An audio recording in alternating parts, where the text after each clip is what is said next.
But yeah, Bafana Bafana are officially kicked out of Afcon. Um, bit of a disappointing one, Darren. Very disappointing. I thought when we got the goal there, we were gonna get back into it, and we just couldn't make it happen in the end. But I think we fought hard, but we just weren't good enough. I think the unfortunately it happens like that. The whole tournament we weren't at our best, and tonight we weren't at our best either. Maybe it would have been different if we capitalized on our early chances, but in the end, I don't think we created enough. We created enough chances. I don't think we caused enough problems for them. Yeah, no, completely. I mean, it's the same kind of story we've been talking about every single game of being the better team statistically, but if you don't take your chances, you're not going to win your games. And I think we need to take this as a huge lesson and learning opportunity heading into the World Cup now. I think we need to kind of go back to the drawing board a tiny bit. Yeah, look, we got quite a young team still. I think a lot of young players around. So yeah, obviously now we got to see what the way forward is for the World Cup. Now we don't have to worry about this anymore. Obviously, there will be massive disappointment from everyone. But yeah, I think we got to build on this now. We got to create confidence. We got to create a good vibe again in the team. Obviously, going 27 games unbeaten, then losing 2 games in your last 3 games. It's not an easy one to take.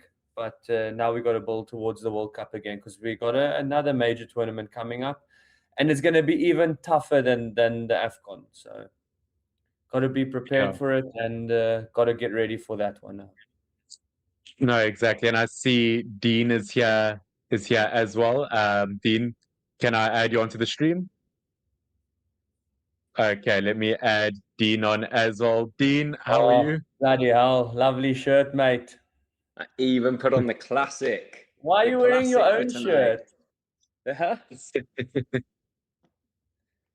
that from 2013? I was praying for it to work, but no good, unfortunately. Yeah. So, Dean, what do you make of the game? Tough one to swallow. Yeah, I think we started so well, didn't we, with those chances in the first half. I mean, I look back at a lot of games that I played, and we always create chances. We'll never fail to create chances. I think the one thing that I've always said about South African football, even playing in the PSL, are we clinical? Are we clinical in those like major moments? I don't think we are clinical, like to be at the very, very top. I think that's something that's always, certainly, Pops, you might agree with me, in my time, I think we'd always dominate possession. We'd always have our combination play. Would we take chance? I go back to the Afcon in Equatorial Guinea against Algeria in the first game. I think we went 1-0 up, had a penalty with Tekelo Ranti, missed the penalty, had chance after chance after chance, lose the game. And I think the next 2 games similar. We had chance, and it's always were we clinical. I think that's something that always lets us down. And then, I mean, to go 2-0 down, I mean, at the start of the second half, you want to build into the half. You want to feel your way back in, and then start gaining that momentum and getting yourself into the half. To go 2-0 down, it was really a mountain to climb at that stage, and they gave it a good go at the end, but unfortunately, just not enough. Yeah, no, I mean, it's the problem with the knockouts at Afcon. You're never going to get an easy game, unfortunately. And I guess it just wasn't our tournament, which feels harsh because this is such a fantastic team. And after getting 3rd place in the last Afcon, this one does feel a bit rough. Yeah, I think this Afcon so far, I mean, there hasn't been a single shock, has there? There hasn't been one shock. No. Maybe the last Afcon, there were shocks everywhere. So were we a bit of a surprise package at the last one that led us to 3rd? We came through a couple of penalty shootouts. It just seemed to have a different feel the last Afcon. This one, we weren't overly convincing in the group.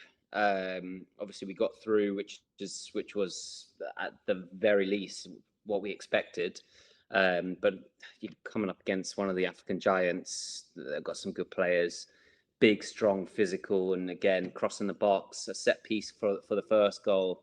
It was always my concern when you come up against the kind of central West African teams that physically they always dominate us, and they've gone to score from that, well, second phase from the set piece, and then the header at the start of the second half.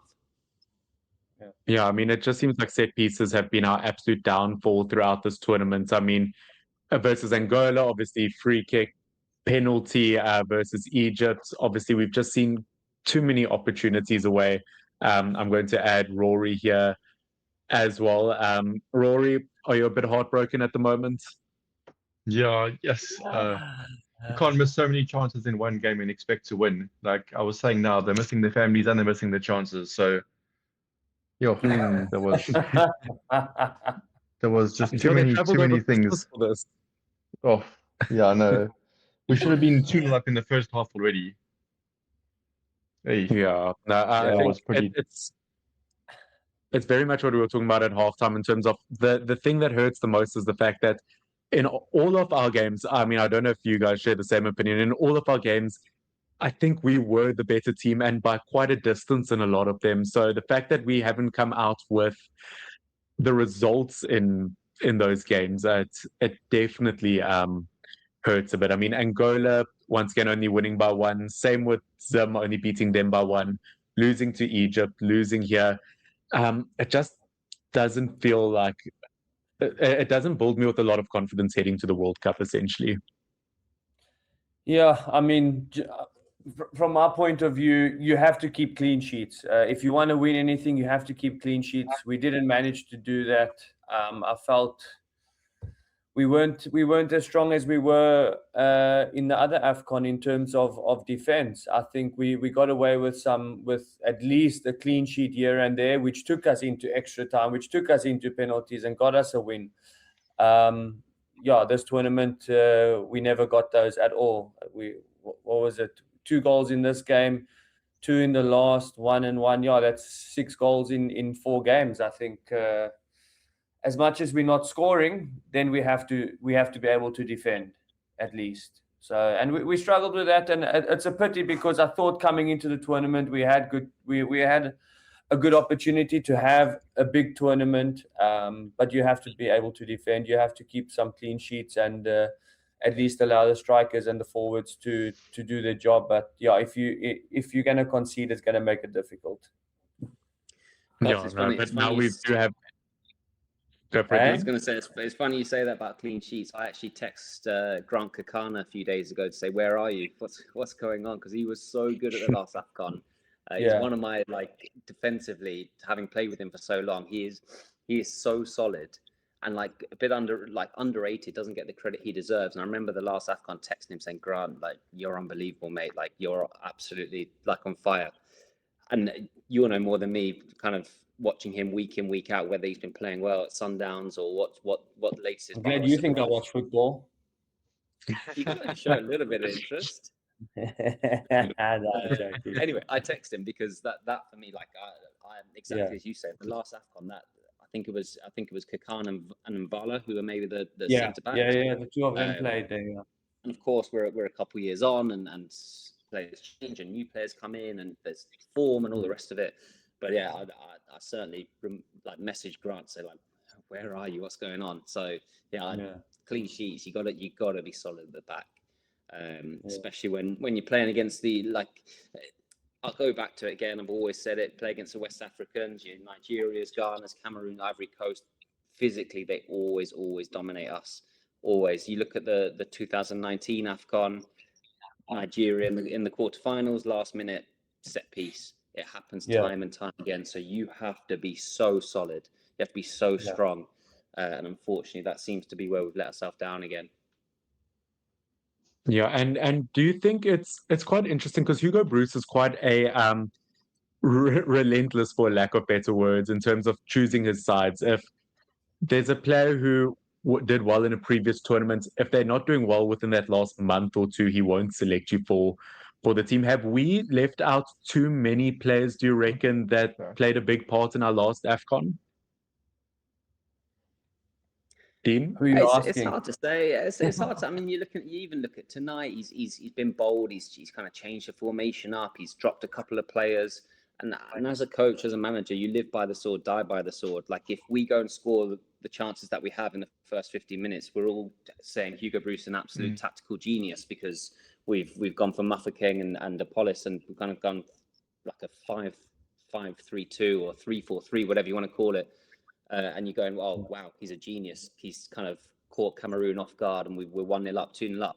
When it doesn't work for you, all of a sudden you start questioning these things. And like, who are we to question him? He's taken Bafana to the World Cup. He's taken Bafana comfortably to the Afcon, obviously getting to the knockout stage. So he's doing so many good things. I think what's important now for the country is, we know what it's like, Pops. You come home and it's like there's going to be some intense fire coming the boys' way. That's just the nature of it. I think it's important that we keep supporting them, because what they've done is over the last kind of 18 months or so is phenomenal.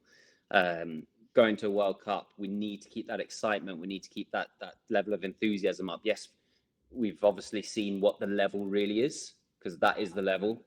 And I always say we're not far off, but it's finding that extra yard, which we just seem to be lacking. Yeah, like I said to Finn earlier, it's the finer details that matter the most, and we have to, especially now with the World Cup coming on, we have to get better at that, because if you come into the World Cup, you're not going to get as many chances there as you did tonight. You're going to get half of those chances if you're lucky, and you need to make those half chances count. And it comes down to the finer details, like we spoke about earlier. It starts at training here with the guys in the PSL. I don't think even training in the PSL, I don't think the trainings are.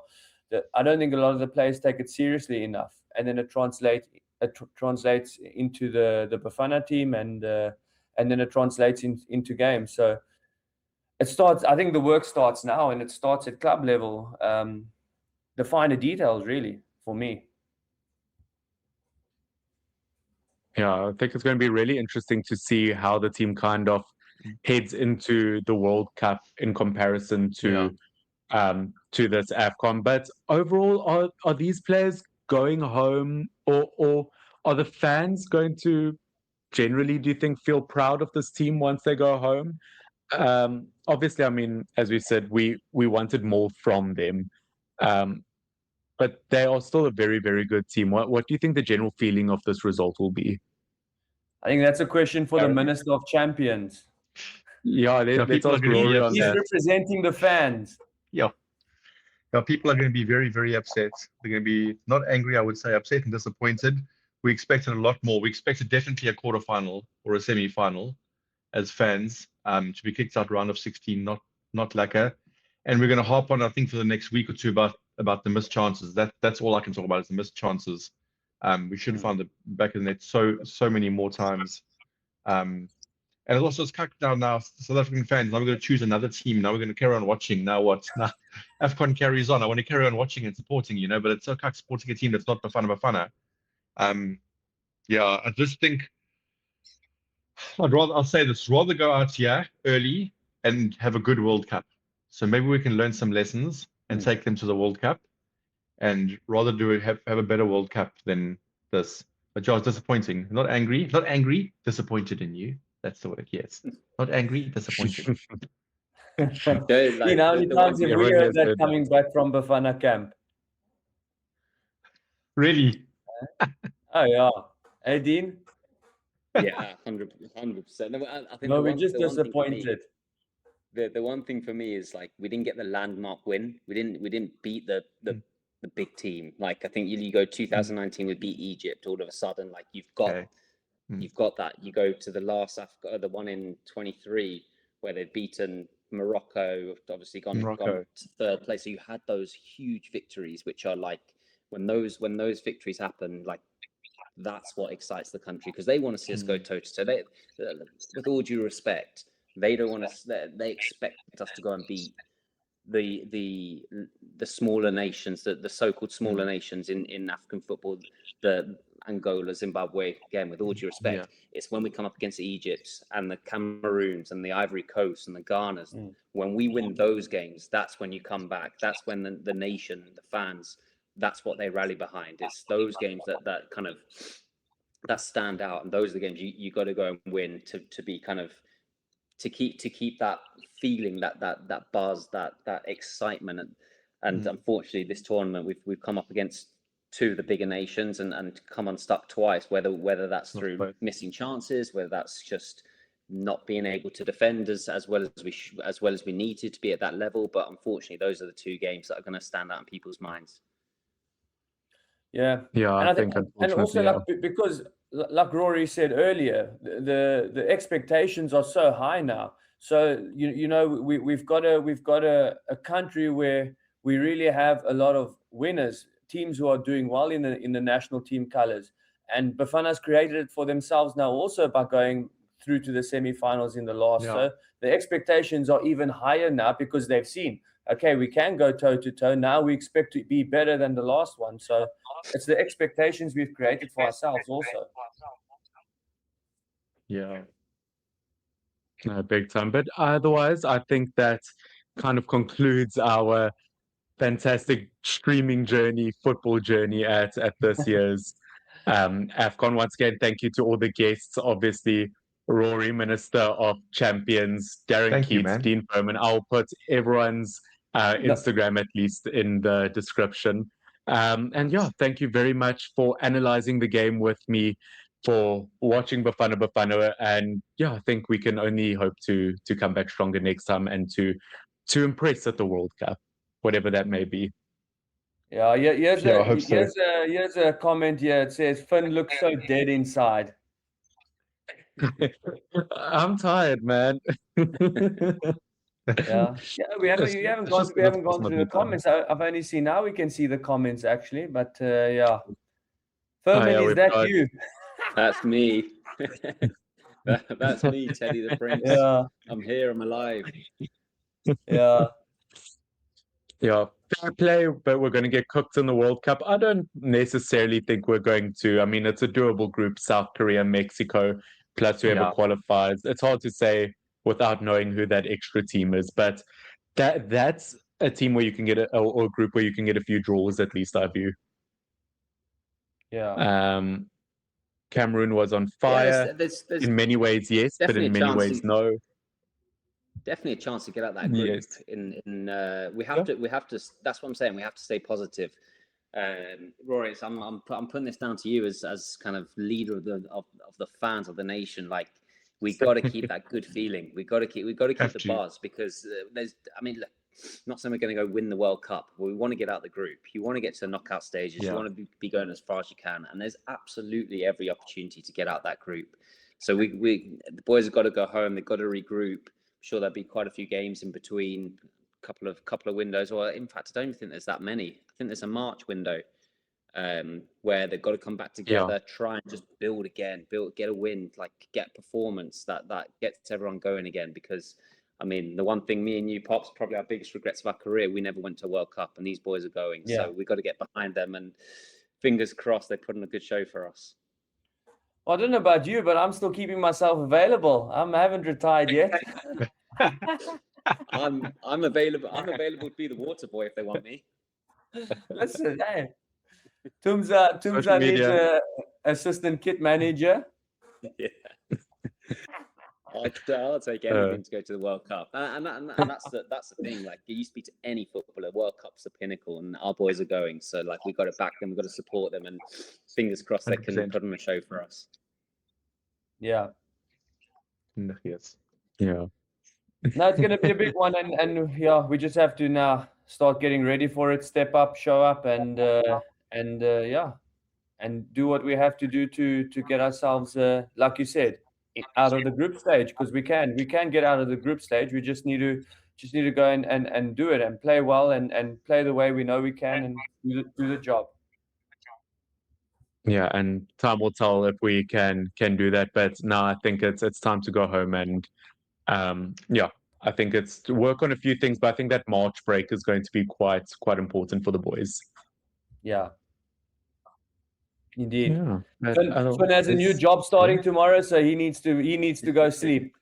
Ah, Yeah, and I have Nice, to congrats. drive to Bloberg for my job, so I need to get a good night's sleep. Ah, nice. Just as well didn't go to extra time then. yeah. Yeah, no, Yeah. that was my worst fear, and I only thought about that about 20 minutes into the game. I thought, what if I only go to bed at like 1? Yeah. It's fine. Nearly did with that Yeah, for the late nation. goal. Just Yeah. thought there was one more chance. Didn't quite happen, did it? I thought we had a chance. I thought so too. Yeah, in the last Dino- 2-3 minutes of the game, it looked possible. Before we cut off, Dino, what's the ruling on the handball? Because didn't their first goal come off the striker's hand, his arm? That's a good question. Because isn't the ruling is any handball that results in a goal is considered a handball of the attacking team? It should be. I'm trying to think. So back that to was the my first first goal.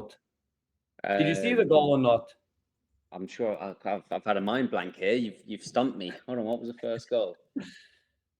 It's the one that corner- bounced off the ground, yeah. Do you know what? I haven't seen a replay close enough where I see where I've seen any sort of handball. I'm guessing it's in the kind of melee when it breaks out and then it gets put back in. Oh, he has the shot, takes the deflection, hits the Cameroonian player, and then falls to the other to the other Cameroonian player, and he scores from it. Yeah.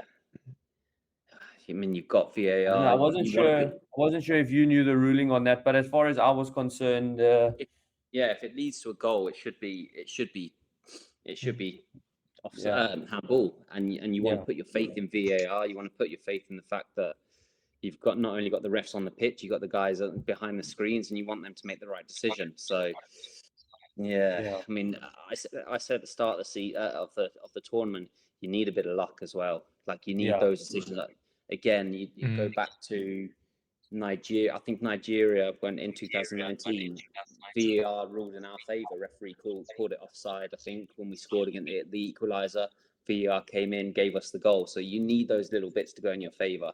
Like along the way, whoever wins this tournament, they're gonna have a massive element of luck. Whether that's winning a penalty shootout, whether that's scoring a deflection. Like you need that. You need those things to go in your favour. I think over the course of this tournament, even look at the Egypt game. Those decisions, those VAR decisions, we're adamant. It's a penalty. It's not a penalty. Like you need those things to be going for you. Unfortunately, like over the course of the tournament, it just doesn't seem that it's kind of gone our way in that respect. No, not at all. I feel like every chance it could have gone our way, it almost unfortunately went against it. And I don't want to be that guy because everyone hates that guy who blames the decisions against. But it did feel like when it came to the luck aspect of things, I feel like maybe that's where South Africa missed out on this tournament. Yeah. Unfortunately. But oh well, next one will be better. Anyway, I think it's a sad day. It's a sad night. I'm gonna need to go dry my tears in my pillow. I'm taking this off till my June cat threw now. up on bed.